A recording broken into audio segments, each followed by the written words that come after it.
Everyone and most welcome to my YouTube channel nursing discussion. So आज की जो video है ना, उसमें हम बात करेंगे कि कौन कौन से इंजेक्शंस हैं जो कि हॉस्पिटल में यूज़ होते हैं और उनका क्या यूज़ होता है, किस जगह पे जो है मैंने यूज़ करते हैं। इसके अलावा जो है इमरजेंसी ड्रग्स जो होती हैं उनके बारे में भी आज की वीडियो में हम डिस्कस करेंगे। सो चलिए स्टार्ट करते हैं। सबसे पहले हम बात कर लेते हैं डाइक्लोफिनेक इंजेक्शन की। तो जो डाइक्लोफिनेक इंजेक्शन होते हैं, जिसे हम डायनापार भी बोलते हैं, ये एसन एनाल्जेसिक यानी कि एक तरह से पेन किलर की तरह ये काम करते हैं। जो डाइक्लोफिनेक इंजेक्शन होते हैं वो हम यूज़ करते हैं बोन या फिर बॉडी पेन में। अगर किसी पेशेंट को बोन या फिर बॉडी में पेन हो रहा होता है तो उस केस में हम डाइक्लोफिनेक इंजेक्शन का इस्तेमाल करते हैं।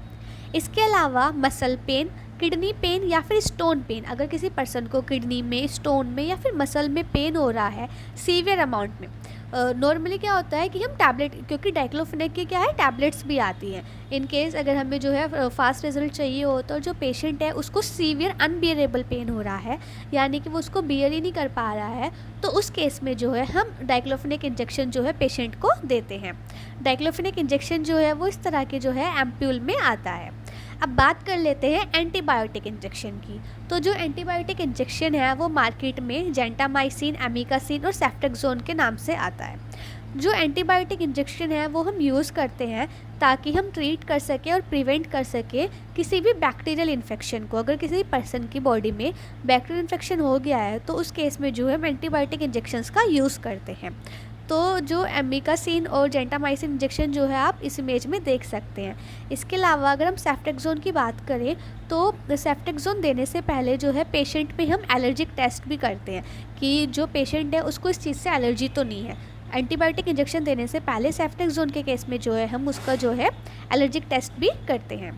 अब बात कर लेते हैं एंटी इमेटिक इंजेक्शन।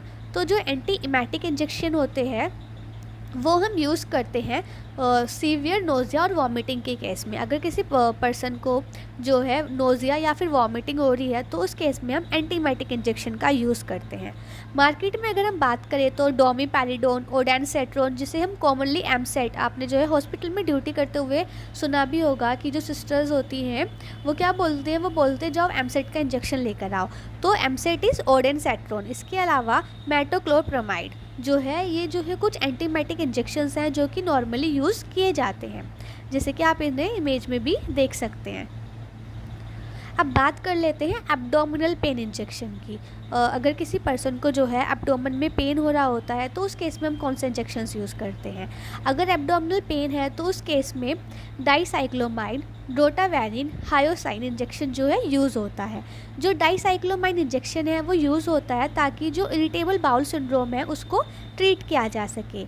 इसके अलावा जो रोटावैरिन इंजेक्शन है, जिसे ड्रोटोविन भी बोलते हैं, ये एक एंटी स्पास्मोडिक मेडिसिन है जो कि रिलीव करती है कॉन्ट्रैक्शंस को। जो स्पाज्म आते हैं स्मूथ मसल्स में बॉडी की, उनको रिलीव करने में ये मदद करता है। अब बात कर लेते हैं मैकोबैलामिन इंजेक्शन। जो मैकोबैलामिन इंजेक्शन है वो मार्केट में न्यूरोकाइंट के नाम से भी आता है, जैसे आप देख सकते हैं इमेज में मैकोबैलामिन इंजेक्शन। तो ये जो है ये हम उन पेशेंट्स में देते हैं जिन पेशेंट में विटामिन B12 की डेफिशिएंसी होती है। अगर किसी पेशेंट में विटामिन B12 की डेफिशिएंसी हो गई है तो उस चीज़ को ट्रीट करने के लिए हम मैकोबैलामिन इंजेक्शन को देते हैं और मार्केट में ये फेमस है न्यूरोकाइंट नाम से। अब बात कर लेते हैं टेनेक्सामिक एसिड इंजेक्शन, जिसे जो है हम टेनेक्सा भी बोलते हैं। हॉस्पिटल में आपने सुना होगा, यूजुअली जो सिस्टर्स हैं वो टेनेक्सा का नाम लेती रहती हैं। तो जो टेनेक्सा है वो यूज़ किया जाता है ताकि जो ब्लीडिंग है उसको ट्रीट किया जा सके। इसके अलावा अगर किसी पर्सन की कोई भी सर्जरी हुई है या फिर अगर किसी का टूथ जो है वो रिमूव किया गया है तो उस केस में ताकि जो ब्लीडिंग है उसको प्रिवेंट किया जा सके या रिड्यूस किया जा सके, तो उस केस में जो है टेनेक्सा इंजेक्शन का यूज़ होता है।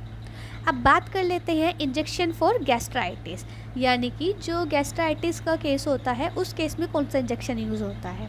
आइटिस का मतलब मैंने आपको पहले ही बताया हुआ है, इसका मतलब होता है inflammation of the gastric system, यानी कि जो GI सिस्टम है उसका इन्फ्लामेशन हो जाना। तो गैस्ट्राइटिस में जो है हम रैनिटिडीन और पेंटाप्रोजोल जो है देते हैं। रैनिटिडीन जिसको रेंटेक भी बोलते हैं और पेंटाप्रोजोल जिसको पेंटोसिड भी बोलते हैं। सो जीईआरडी क्या होता है, that is gastro-oesophageal reflex disease. जो पर्सन है उसमें क्या होता है कि जो एसिड है वो उसकी जो इसोफेगस है उसको जो है बर्निंग सेंसेशन वहाँ पे होना स्टार्ट हो जाता है। तो उस चीज़ को ही जो है कम करने के लिए हम रैनिटिडीन और पेंटाप्रोजोल इंजेक्शन जो है वो पर्सन को देते हैं। अब बात कर लेते हैं एंटी एलर्जिक इंजेक्शन। तो कुछ एंटी एलर्जिक इंजेक्शंस भी जो है हम पर्सन को देते हैं ताकि जो है उसको किसी प्रकार की जो है एलर्जी से जो है प्रिवेंट किया जा सके। इसके एग्जांपल है phenyl amine maleate, dexamethasone and betamethasone. Avil आपने जो है नाम सुना होगा, ये बहुत कॉमन नाम है, एविल जो है लिया जाता है। तो Avil is phenyl amine maleate. So these are some examples of anti allergic injection. So आज की वीडियो में बस इतना ही। आई होप वीडियो आपको पसंद आई होगी। इनकेस वीडियो आपको पसंद आए तो प्लीज़ अपने दोस्तों के साथ शेयर कीजिएगा एंड सब्सक्राइब कीजिएगा माय यूट्यूब चैनल को। Thank you.